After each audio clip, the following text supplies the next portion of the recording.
Hello everyone. आज हम एक नया टॉपिक स्टार्ट करने वाले हैं, दैट इज 12th क्लास की ऑर्गेनिक केमिस्ट्री। अब ये जो पर्टिकुलर टॉपिक है, क्योंकि ये 12th का पहला चैप्टर है, अब इसके जो रिएक्शन मैकेनिज्म्स हम इसमें पढ़ेंगे वो बहुत ही फंडामेंटल हैं। आप ये समझ लो कि इस चैप्टर की वेटेज पूरी ऑर्गेनिक केमिस्ट्री में 20 to 25% सिर्फ इस अकेले एक चैप्टर की वेटेज है। क्यों? बिकॉज इसमें आपके स्टीरियो केमिस्ट्री के कॉन्सेप्ट, जो आपने जनरल ऑर्गेनिक केमिस्ट्री में 11th में पढ़ा है उसके कॉन्सेप्ट, और कुछ और ऐसे रिएक्शन मैकेनिज्म यूज होंगे जिनको 50% ऑफ ऑर्गेनिक के चैप्टर्स में हम यूज करेंगे। तो फंडामेंटल बनाने वाला ये चैप्टर है, तो ये थोड़ा सा आई होप के लंबा चलेगा, पर इसके फंडामेंटल क्लियर होने के बाद आगे के जो चैप्टर्स हैं वो ईजी भी होंगे और वो जल्दी भी कवर होंगे, कि बिकॉज हम बात करेंगे कि जैसे कि हमने प्रीवियस चैप्टर में पढ़ा हुआ था, ठीक है, तो सेम कॉन्सेप्ट आगे हम यूज करते चलेंगे। तो तब मैं उन चीजों को डिटेल में फिर रिपीट नहीं करूंगा, तो आपको इसी पे फोकस करना है। तो अल्काइल हैलाइड भी ऑल नो क्या होते हैं, जहां पर एक कार्बन चेन में हैलोजन ग्रुप प्रेजेंट है। अब वो एलिफेटिक भी हो सकता है कार्बन चेन, और वो एरोमेटिक भी हो सकती है। तो alkyl halides are organic molecules containing a halogen atom. तो जनरली वो sp3 हाइब्रिडाइज कार्बन से बॉन्डेड होता है जनरली, पर जरूरी नहीं है। जैसे कि यहां पर कार्बन है, 4 बॉन्ड्स में से एक बॉन्ड हैलोजन के साथ है। अब ये फ्लोरो क्लोरो ब्रोमो आयोडो कुछ भी हो सकता है। अब यहां पे इट्स अ मिथाइल हैलाइड, ठीक है ना, मिथाइल ग्रुप के साथ लगा हुआ है तो उसको बोल देंगे मिथाइल हैलाइड। अगले वाले में देखेंगे तो ये RCH2X, तो बेसिकली जिस कार्बन पे हैलोजन लगा है वो कार्बन कितने डिग्री है, 1 डिग्री, तो ये एक 1 डिग्री हैलाइड हुआ। अगले वाले में जिस कार्बन पे हैलोजन लगा है वो कार्बन अपने आप में 2 डिग्री है, तो ये हैलाइड हो गया 2 डिग्री हैलाइड। सिमिलरली नेक्स्ट वाला it is a 3 degree halide. तो इस तरह से हम डिग्री डिफाइन करेंगे कि प्राइमरी है, सेकेंडरी है, टर्शियरी हैलाइड है। Okay, so you can note it down now. अब देखो question number 1, classify each alkyl halide as 1 degree, 2 degree और 3 डिग्री। अब यहां पे देखो पहले वाले में क्या है, अब फर्स्ट स्ट्रक्चर में फ्लोरीन जिस कार्बन से कनेक्टेड है ये कार्बन 1 डिग्री है, तो ये 1 डिग्री हैलाइड हुआ। सेकंड में क्लोरीन जिस कार्बन से कनेक्टेड है वो वाला कार्बन 2 डिग्री है, आगे 2 कार्बन से कनेक्टेड है, तो ये 2 डिग्री हैलाइड हुआ। और यहां पे सी में जिस कार्बन पे ब्रोमीन अटैच्ड है वो कार्बन तीनों तरफ कार्बन से कनेक्टेड, तो ये 3 डिग्री हैलाइड हुआ। अब ये तो हमने पढ़ लिया कि जहां पर हैलोजन एक sp3 कार्बन से कनेक्टेड है। अपार्ट फ्रॉम दैट ऐसे भी केसेस है जहां पर हैलोजन एक sp2 कार्बन से कनेक्टेड हो, जैसे कि ये है, तो ये विनाइलिक कार्बन पे हैलोजन लगा है, तो ये हो गया विनाइलिक हैलाइड, ठीक है, या विनाइल हैलाइड। ये बेंजीन पे डायरेक्टली लगा है तो ये हो गया अराइल हैलाइड। यहां पे अलाइलिक पोजीशन पे ये लगा हुआ है तो ये अलाइलिक हैलाइड, और यहां पर ये बेंजाइलिक पोजीशन पे लगा है तो ये बेंजाइल या बेंजाइलिक हैलाइड। तो ये और इनके कुछ कॉमन नेम के किस तरह से आप बेंजाइल हैलाइड क्या होता है, अलाइल क्या होता है, ओके, वही सेम पैटर्न चल रहा है जो हमने 11th क्लास में पढ़ा हुआ था।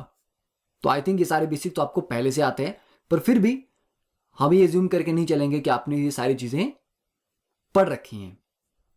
अब next is give the IUPAC names for following compounds.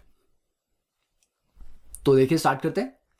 पहला क्या था, हमारे पास लॉन्गेस्ट कार्बन चेन ढूंढनी होती है हमें और मैक्सिमम नंबर ऑफ ब्रांचेस के साथ। अगर हम सीधा चलें तो 1 2 3 4 5 6 7, यहां पे आ गया हमारा 5। आगे जा रहे हो तो भी 2 हैं, नीचे जा रहे हैं तो भी 2 हैं। अगर आगे गए तो ये पूरा एक ही ब्रांच होगा, अगर नीचे गए तो ये एक और ये 2 ब्रांचेस आ सकती हैं, तो 5 फिर 6 फिर 7, ठीक है। अब जो ब्रोमीन है, ब्रोमीन अपने आप में कोई फंक्शनल ग्रुप नहीं है, तो हमें लोअर सेट ऑफ लोकेंट के अकॉर्डिंग चलना है। तो अगर हम लेफ्ट से चलते नंबरिंग करते मान लो, तो हमारे ब्रांचेस कहां कहां आ रही हैं, लेफ्ट से जाने पे 2 पे ब्रोमो आ रहा है और 6 पे मिथाइल है और 5 पे इथाइल है। अगर आप राइट से चलते यहां से जहां 7 लिखा है मैंने इसकी जगह 1 मार्क करते, तो 1 2 3 2 3 4 5 6 6, तो ये टोटल हो गए 11 और ये कितने हो गए 13। तो ऑब्वियसली बात है ये लोअर सेट ऑफ लोकेंट है, तो लोअर सेट ऑफ लोकेंट के अकॉर्डिंग नंबरिंग डिसाइड होगी। तो 1 2 3 4 5 6 7, तो अल्फाबेटिकल चलेंगे। तो सबसे अल्फाबेटिकली प्रेफरेंस किसकी आएगी? ब्रोमो की। फिर उसके बाद इथाइल, तो हम लिखेंगे 6 ब्रोमो, 3 इथाइल, 2 मिथाइल, 7 कार्बन तो हेप्टेन। अब सेकेंड वन, तो जब भी इस तरह की कोई प्रॉब्लम आए always you can pause the video और पहले खुद उनको ट्राई कर सकते हो and then you go through the solution part. अब देखो इस केस में क्या है, जो यहां पर फंक्शनल ग्रुप होगा वो क्या होगा? Double bond. तो डबल बॉन्ड हमारी प्रायोरिटी है, तो डबल बॉन्ड वाले कार्बन से नंबरिंग स्टार्ट भी करते हैं और उसको कवर करते चलते हैं। देखो अगर ऐसे चलें तो 1 2 3 4 5 6, एंटी क्लॉकवाइज चलोगे तब भी 4 और 5 पे ब्रांचेज आनी है। क्लॉकवाइज चलोगे यहाँ पे, यहाँ 2 की जगह 1 से करोगे 1 2 3 4 5, दोनों में 4 5 पे आ रहा है। तो जो सेट ऑफ लोकेंट है वो तो सेम है, लॉन्गेस्ट चेन भी 6 कार्बन की है। नाउ द क्वेश्चन इज कि क्लॉकवाइज जाना है या एंटी क्लॉकवाइज जाना है। तो वहां पर अल्फाबेटिकल प्रेफरेंस, अगर हम एंटी क्लॉकवाइज चलते हैं तो 4 पे ब्रोमो आता है, क्लॉकवाइज चलते हैं तो 4 पे मिथाइल आता है, तो जल्दी कौन आना चाहिए? ब्रोमो। तो ये नंबरिंग का मेथड जो वो बेटर रहेगा, प्रेफर रहेगा। तो 4 ब्रोमो, 5 मिथाइल, साइक्लो हेक्सीन या हेक्स 1 इन। देन सी में देखो ऐसे चलोगे तो 1 3 5, कैसे भी करके चलो, तीनों 1 3 5 पे आ रहे हैं। तो अल्फाबेटिकल प्रेफरेंस लेंगे तो ब्रोमो से स्टार्ट करेंगे, ब्रोमो फिर क्लोरो फिर आयोडो। तो 1 2 3 4 5 6, तो सिंपल है, लिख लेना इसको 1 bromo 3 chloro 5 iodo benzene. Then इस केस में ये भी सिंपल हेलो अल्केन है, तो लॉन्गेस्ट चेन तो 6 कार्बन की होगी, साइक्लिक रिंग, और नंबर ऑफ मतलब लोअर सेट ऑफ लोकेंट है, तो यहां 1 से स्टार्ट करेंगे 1 1 आएगा। तो 1 2, अब चाहे क्लॉकवाइज चलो या एंटी क्लॉकवाइज सेम ही आ रहे हैं। तो 4 फ्लोरो 1 1 डाइमिथाइल साइक्लोहेक्सेन, ठीक है। 4 फ्लोरो 1 1 डाइमिथाइल साइक्लोहेक्सेन। नेक्स्ट वन, ये 1 2, हमेशा 1 2 रहेंगे, तो 1 किसको लोगे? ब्रोमो और क्लोरो में अल्फाबेटिकली ब्रोमो पहले आएगा, तो 1 ब्रोमो 2 क्लोरो, और यहां पर आप सिस भी मेंशन कर सकते हो, सिस 1 ब्रोमो 2 क्लोरो साइक्लोब्यूटेन, ठीक है। तो ये तो हो गया naming. Next is the NCERT in text question, write structures of the following compound. So first pause the video and solve this, maximum 3 minutes. देखो A option 2 chloro 3 methyl pentane, pentane 5 carbon, ये हो गया pentane. 2 पे chloro है और 3 पे है methyl, done. Second 1 chloro 4 ethyl cyclohexane, ये आगे साइक्लोहेक्सेन, 1 पे है क्लोरो और 4 पे है ethyl. Then third 4 tert butyl 3 iodoheptane, 7 carbon, ये हो गया 7। 1 2 3 4, 4 पे है टर्ट ब्यूटाइल प्लस मार्क और 3 पे है iodo. Then 1 4 di bromo but 2 ene, तो 4 कार्बन, 2 पे इन और 1 4 डाई ब्रोमो, तो 1 पे ब्रोमो और 4 पे ब्रोमो। एंड ई में methyl benzene, finally it is benzene, तो बेंजीन पे 1 पे ब्रोमो है, लेटर से यहां से स्टार्ट किया 1, 4 पे है सेकेंडरी ब्यूटाइल, तो सेकेंडरी ब्यूटाइल हो गया 1 2 3 4, ठीक है। ये हो गया सेक ब्यूटाइल, इसको थोड़ा सा ढंग से ड्रॉ करते हैं, 1 2 3 4 एंड 2 पे मिथाइल, डन। तो सिंपल था, नॉर्मल नेचर आपका वैसे भी फास्ट होना ही चाहिए। और जब भी एनसीईआरटी में जो एग्जाम्पल दिए होते हैं नेमिंग वाले, उनको तो सभी को आपको पढ़ना है। Now the chlorine containing antibiotic, जैसे कि क्लोरमफेनिकोल है, produced by soil micro organism, is very effective for the treatment of typhoid fever. क्यों बता रहा हूं आपको? बिकॉज एनसीईआरटी में लिखा हुआ है। तो कभी कभी इनसे छोटी छोटी बातों पे भी क्वेश्चन आ जाता है कि कौन सा हेलो अल्केन है जो टाइफॉइड फीवर में ट्रीटमेंट में यूज होता है, या उसमें कौन सा हेलोजन होता है। तो आपको पता होना चाहिए उसमें क्लोरीन होता है। तो क्योंकि ये एनसीईआरटी में मेंशन्ड है फैक्ट, इसीलिए ये इंपॉर्टेंट है। ऐसा नहीं आप सभी दवाइयों के बारे में याद करना स्टार्ट कर दो। And our body produces iodine containing hormone thyroxine, the deficiency of which causes goitre. Then chloroquine is used to treat malaria. तो ये कुछ एप्लीकेशन होगी कि जो हेलो अल्केन्स हैं उनकी डे टू डे लाइफ में एप्लीकेशन कहां कहां हो सकती है। Next we come to NCERT example 10.1. Draw the structures of all structural isomers that have molecular formula C5H11Br. Pause the video. 3 minute है आपके पास, ट्राई दिस क्वेश्चन, और नहीं सॉल्व होते देन विल ऑब्वियसली हम तो सॉल्व करना ही करना है।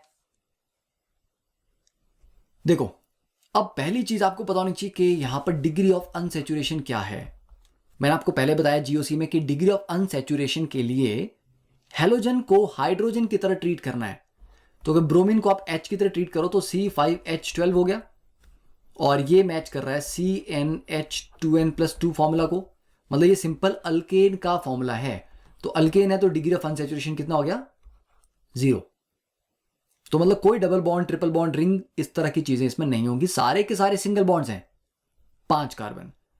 तो क्या करना है, सबसे पहले आपको लॉन्गेस्ट चेन स्ट्रेट चेन से चलना है। 5 की स्ट्रेट चेन ली, 1 2 3 4 5। अब ब्रोमीन कहां कहां लगा सकते हो? ये दोनों पोजीशन एक जैसी हैं, किसी पे एक पे लगाओ बात बराबर है। ये दोनों पोजीशन भी एक जैसी हैं, किसी पे लगाओ बात बराबर है। और ये मिडिल वाली तो एक ही है, मतलब 3 पोजीशंस हैं यहां पे। तो एक बार चलो यहां लगा लेते हैं,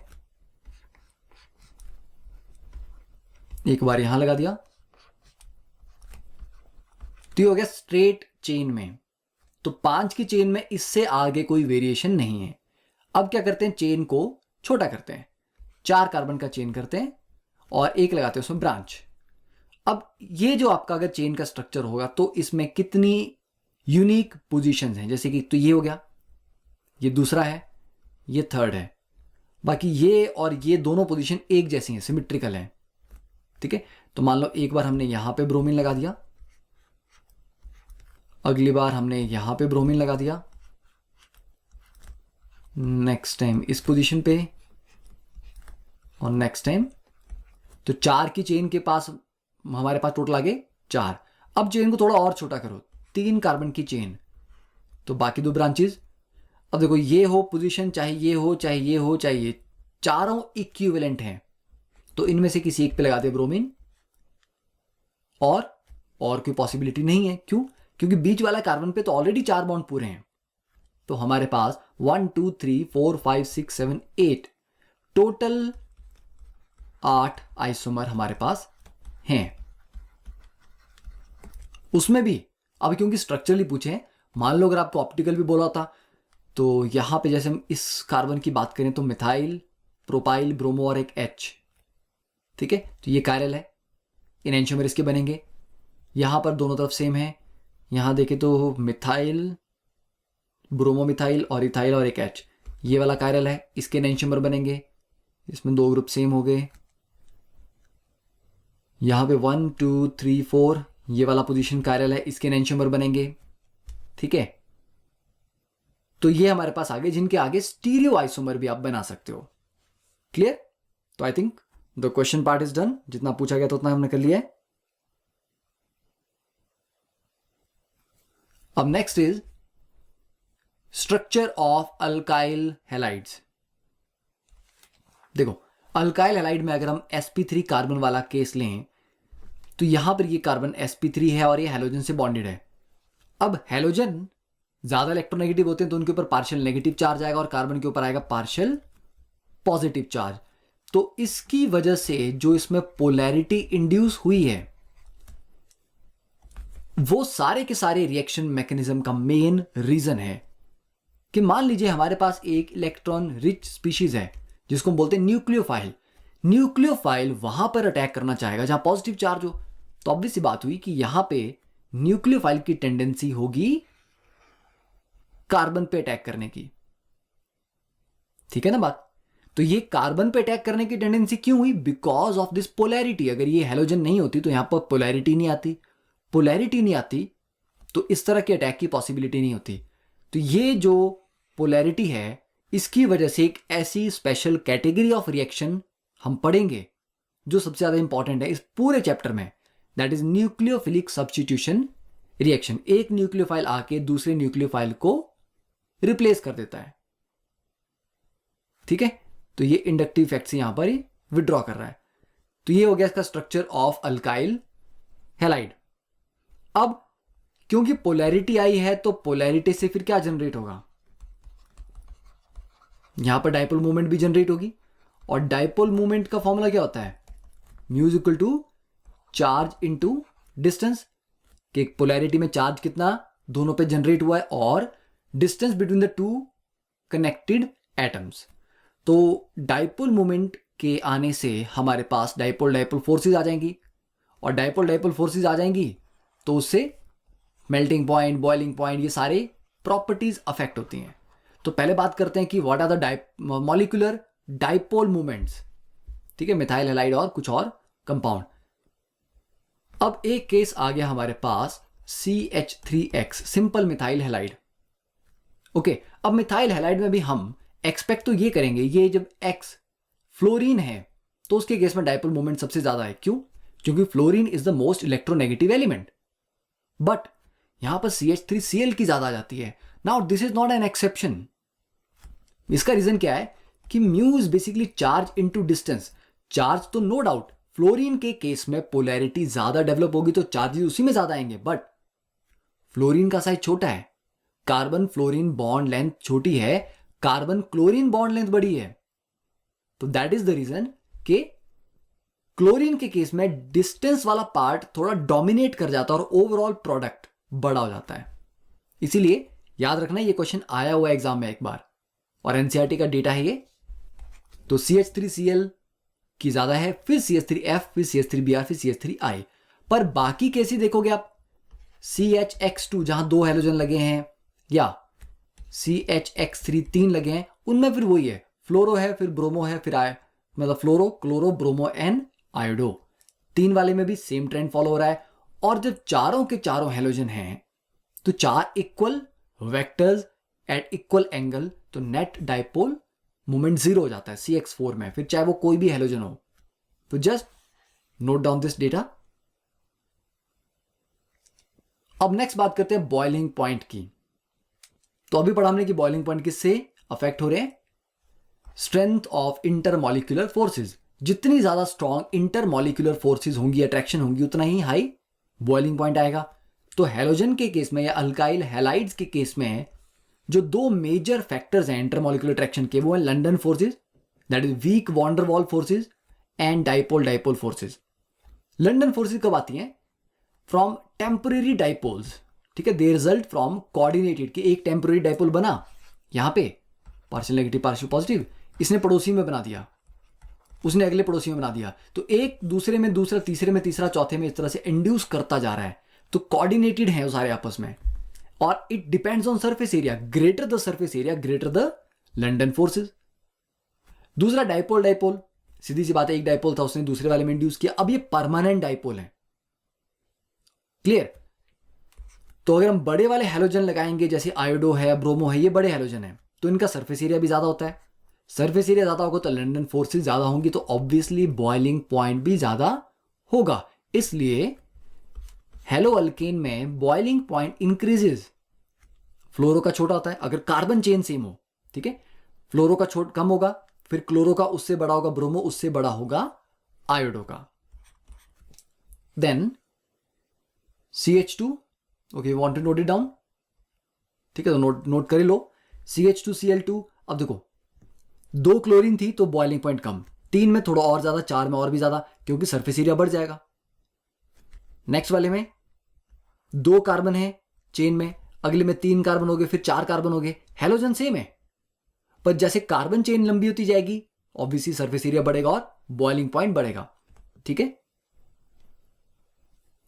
now next is some interesting alkyl halides. I don't know कि आपको इंटरेस्टिंग लगेंगे कि नहीं लगेंगे, लेट्स सी। टेफ्लॉन, टेफ्लॉन कहां यूज करते हैं हम? Non stick coating. सुबह सुबह ऑमलेट खाते हो तो ऑब्वियस सी बात है ऑमलेट को एक आप नॉन स्टिक तवे पे ही बना सकते हो। ओके, तो उसमें टेफ्लॉन की कोटिंग होती है। टेफ्लॉन की कोटिंग और कहां करते हैं? जब आप कार वॉशिंग के लिए जाते हो, बाइक वॉशिंग के लिए जाते हो, तो अगर आप अच्छी वाली कोटिंग करवाओ तो वो टेफ्लॉन कोटिंग करते हैं, जिससे कि आपके गाड़ी के सरफेस पे पानी रुकता नहीं है। ठीक है, पानी फ्लो कर जाता है। तो that is a non stick coating material. तो CF2 single bond CF2 CF2 CF2 कर करके इस तरह का पॉलीमर ये है, तो पॉलीमरिक चेन है। Then polyvinyl chloride, PVC pipes सबको पता है इंसुलेशन में यूज होती हैं, पाइप्स यूज होती हैं। तो पॉलीविनाइल क्लोराइड मतलब विनाइल क्लोराइड में पॉलीमराइजेशन हो गई है। ठीक है, देखो ये CH2 सिंगल बॉन्ड CH, फिर Cl, फिर CH2 CH Cl, CH2 CH Cl, मतलब ये वाला जो पार्ट है ये ही रिपीट होता जा रहा है। Then halothane, halothane is a general anaesthetic, आपको बेहोश करने के काम में आ सकता है। CFCs क्लोरोफ्लोरोकार्बन्स, ये पहले यूज की जाती थी एज रेफ्रिजरेंट्स, अब तो इनका यूज बैन हो गया है। जैसे कि freon 11 is CFCl3। Then DDT, it's a pesticide जिसका यूज भी अब बैन है, तो ये भी एक हेलोजन हेलो अल्केन है। ठीक है, हेलो अरीन भी बोल सकते हो आप। अब नेक्स्ट स्टार्ट करते हैं the preparation of halo alkanes and halo arenes. Preparation में अभी तो हम मैकेनिज्म की बात नहीं करेंगे, अभी तो हम डायरेक्टली देखेंगे कि किससे क्या बन रहा है। ये आपको इनिशियल फेज में मेमोराइज ही करने हैं। हाँ, जैसे जैसे हम मैकेनिज्म इस चैप्टर में आगे पढ़ेंगे, ये सारे रिएक्शन के जो अंडरलाइंग मैकेनिज्म थे वो आपको समझ आएंगे। उनको हम अल्कोहल में भी थोड़ा डिटेल में पढ़ेंगे। तो for right now you just need to memorize कि इसमें क्या बनता है। जहां छोटे मोटे पॉइंट्स में मेंशन करूंगा वो आपको समझने हैं। तो देखो, preparation of halo alkanes and halo arenes from alcohol, पहला चीज। अब अल्कोहल जैसे ROH प्लस HX, ZnCl2 की प्रेजेंस में RX बनाते हैं। मतलब हम क्या कर रहे हैं, बेसिकली इस H2O को हम निकाल रहे हैं। ओके, ये H2 निकल जाएगा, R और X डायरेक्टली कंबाइन कर जाएंगे और RX बन गया। ZnCl2 का पर्पस क्या है? ये एज ए कैटलिस्ट काम करता है, क्योंकि 1 डिग्री और 2 डिग्री अल्कोहल ज्यादा रिएक्टिव नहीं होते। क्यों? क्योंकि उनका जो कार्बोकैटायन बनेगा वो 1 डिग्री या 2 डिग्री बनेगा, जो कि उतना स्टेबल नहीं है। तो 1 डिग्री 2 डिग्री अल्कोहल खुद उतनी जल्दी रिएक्ट नहीं करना चाहते, दे आर लेस रिएक्टिव, इसीलिए उनको रिएक्ट करवाने के लिए ZnCl2 डालना पड़ता है। पर 3 डिग्री अल्कोहल में ऐसी कोई रिक्वायरमेंट नहीं है। जैसे कि ये आ गया आइसोप्रोपाइल अल्कोहल HCl। HCl क्या है? एसिड है। एसिड क्या करता है? इस OH ग्रुप को प्रोटोनेट करेगा, मतलब OH अपने लोन पेयर से H पॉजिटिव को गेन कर लेगा।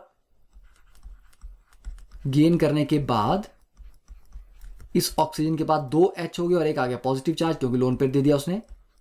फिर नेक्स्ट स्टेप में ये वाटर बाहर निकल जाएगा, मतलब डिहाइड्रेशन, और जनरेट होगा कार्बोकैटायन, जो कि 2 डिग्री कार्बोकैटायन है यहां पे। फिर उस पर जाके Cl नेगेटिव अटैक करेगा। तो बस, तो अल्टीमेटली क्या किया, OH हटा के आपने Cl लगाया, बट ये कार्बोकैटायन मैकेनिज्म से चला। नेक्स्ट वाला स्ट्रक्चर जो है टर्ट ब्यूटाइल अल्कोहल, ये 3 डिग्री है। 3 डिग्री का जो कार्बोकैटायन बनेगा, OH हटा दो तो कार्बोकैटायन बन गया, वो बहुत स्टेबल है, तो उसको फिर किसी कैटालिस्ट की जरूरत नहीं है। तो डायरेक्टली HBr से ट्रीट किया, ये HBr बाहर निकल जाएगा और डायरेक्टली हम Br अटैच कर देंगे। तो क्या समझ आया आपको इसमें कि it's a carbocation mechanism. Clear? Note it down. फिर सेकंड इज, सारे अल्कोहल वाले हैं, ROH plus NaBr plus H2SO4, मतलब एसिडिक मीडियम चाहिए। देखो, अल्कोहल के रिएक्शन में आपको एसिड चाहिए होता है, क्यों होगा वो बाद में देखेंगे। तो ROH plus NaBr plus H2SO4 से भी RBr बन जाता है, और ये बाई प्रोडक्ट्स हैं, याद करना है। जैसे कि लेट अस सी, ये आपका अल्कोहल आ गया,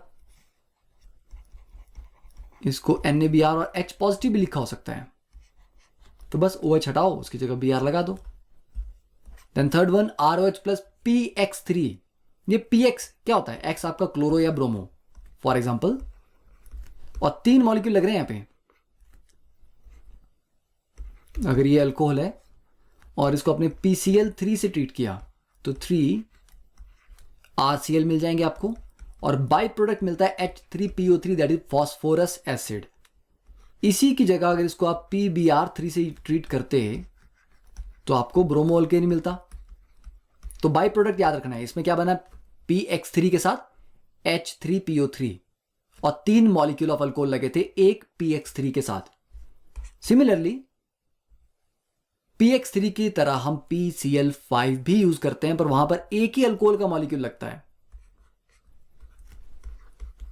जैसे कि इसको आपने ट्रीट किया PCl5 से, तो जस्ट OH हटा के Cl लगा दिया, सिंपल। पर बाई प्रोडक्ट डिफरेंट है, POCl3 और HCl।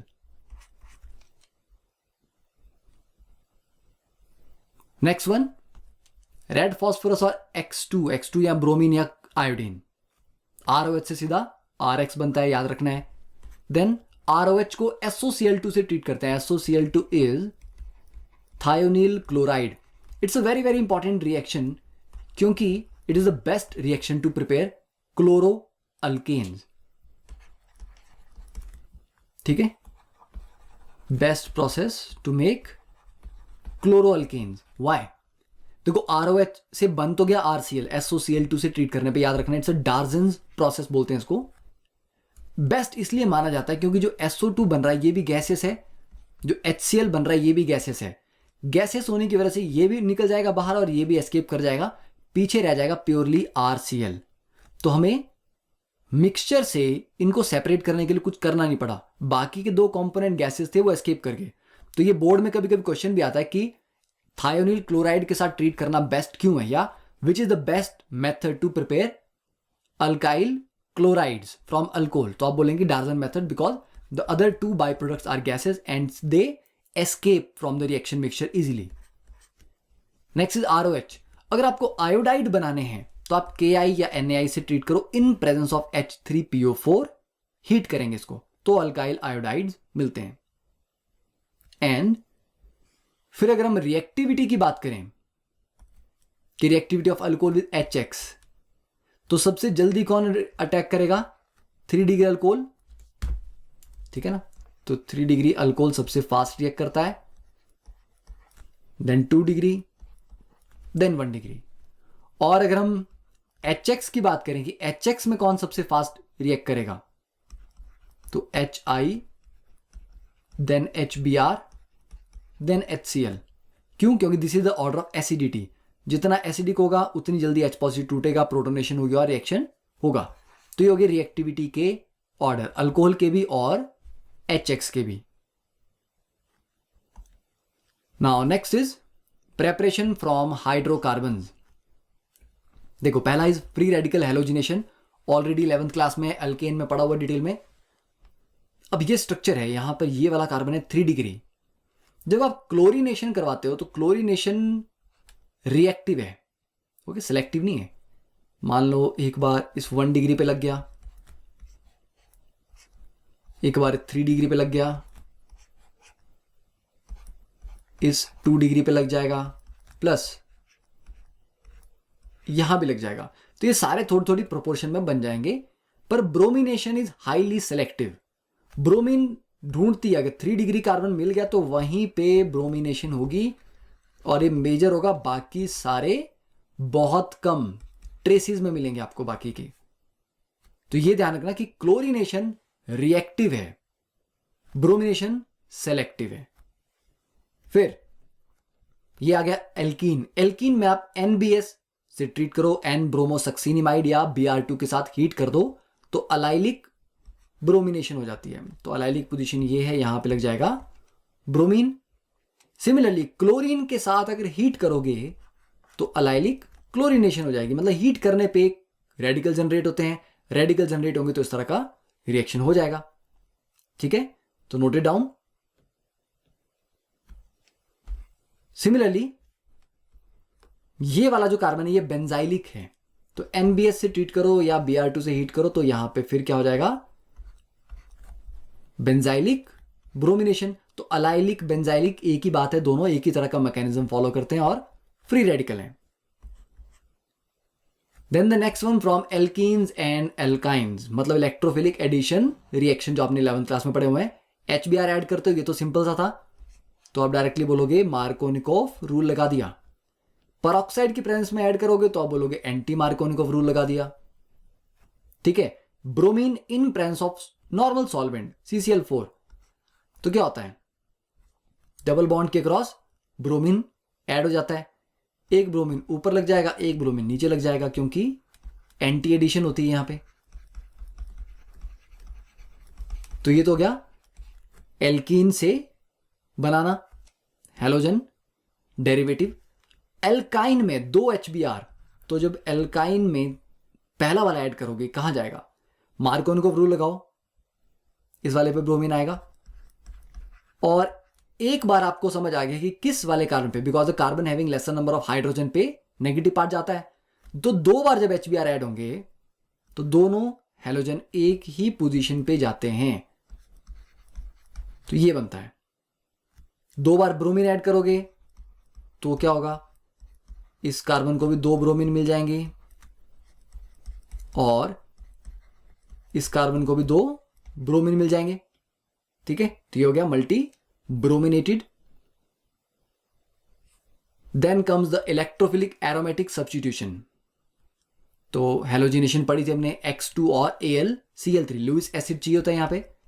अब क्योंकि ये जो CH3 लगा हुआ है, it's ortho para directing group, तो एक बार हैलोजन को ऑर्थो पे डाल देगा ये और एक बार डाल देगा पैरो, और दोनों प्रोडक्ट कंसीडरेबल अमाउंट में बनेंगे।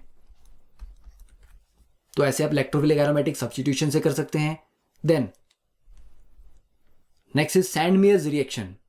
देखो सैंडमेयर रिएक्शन क्या है, ये आप डिटेल में पढ़ोगे, लास्ट जो चैप्टर है मेन अमीन्स ऑर्गेनिक का, उसमें डिटेल है। और अभी भी देख सकते हैं कि 1 डिग्री एरोमेटिक अमीन, तो 1 डिग्री एरोमेटिक अमीन को अगर आप NaNO2 + HX से ट्रीट करते हो 0 to 5 डिग्री सेल्सियस, मतलब ठंडे, मतलब कोल्ड टेम्परेचर में, then a diazonium salt is formed. Diazonium salt में क्या होता है, NH2 से ये बन जाता है N triple bond N positive. ठीक है, ये HX था तो ये X नेगेटिव, ये बन गया डायजोनियम सॉल्ट। ये रिलेटिवली स्टेबल होता है।